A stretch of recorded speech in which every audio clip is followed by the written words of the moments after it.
नमस्ते, आज मी बनवणार आहे अद्रक विलायचीचा चाय।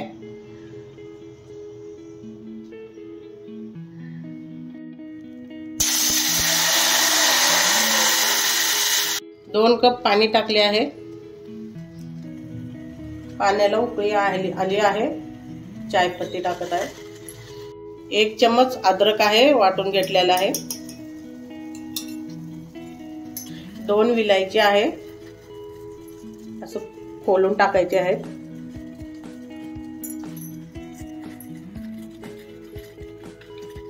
दोन चम्मच साखर टाकत आहे।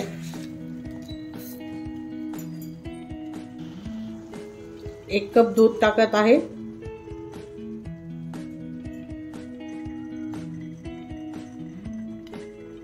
पाच ते 7 मिनिट ह्याला कमी गॅसवर एकदम मस्त शिजवून घ्यायचं आहे।